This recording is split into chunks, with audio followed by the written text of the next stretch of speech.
बिस्मिल्लाहिर्रहमानिर्रहीम। अस्सलाम वालेकुम। आज हम पकाने लगे हैं मटन मटर। सबसे पहले हम पानी डालेंगे 2 गिलास। आज मैं प्रेशर कुकर यूज़ कर रही हूँ क्योंकि मटन है और मटन मुझे 15 मिनट पे पकाना है, इसलिए मुझे प्रेशर कुकर में पानी डाल दिया है। अब मैं इसमें मटन ऐड करने लगी।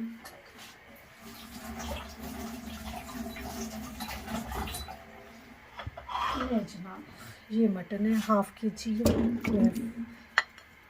वॉश करके फ्रीज किया होता है क्योंकि आज ट्यूसडे मटन नहीं ट्यूसडे को मिलता मटन।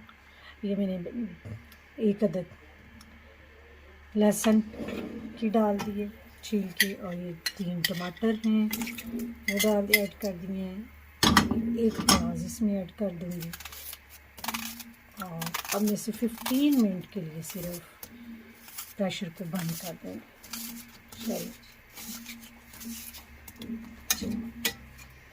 ये 15 मिनट के लिए प्रेशर लॉक कर देंगे। हाँ जी, 3 से 4 मिनट बाद ना प्रेशर की ये विसल स्टार्ट हो जाती है। अगर ये विसल स्टार्ट हो जाए उसके बाद मैंने इसे 15 मिनट का वेट करना। 15 मिनट में मेरा मटन गल जाएगा इंशाल्लाह।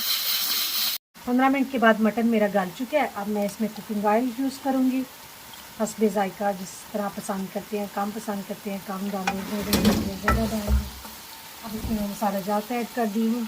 सुरख मिर्चें 1 चम्मच, नमक है 1 चम्मच, गरम मसाला पिसा हुआ 1 चम्मच, हल्दी 1 चम्मच, ये अब मैं इसमें ऐड कर दूँगी। अब मैं इसको भून लूँगी 5 मिनट। जी, ये 5 मिनट मैंने इसे मज़ीद भून लिया। अब इसमें मैं ये मटर ऐड कर रही हूँ। मैं मटर ऐड कर रही हूँ। इसको मज़ीद मैं 5 मिनट तक भूनूँगी। 5 मिनट तक मैंने मज़ीद भून लिया मटर। अब मैं इसमें पानी ऐड कर रही हूँ जिसमें मटर भी गल जाएंगे और हस्बे ज़ायका मैं उसका शोरबा रख लूँगी। अब मैं इसको मज़ीद 5 मिनट के लिए मटर गलने के लिए छोड़ दूँगी। ले चलो, मज़ेदार मटन मटर तैयार है।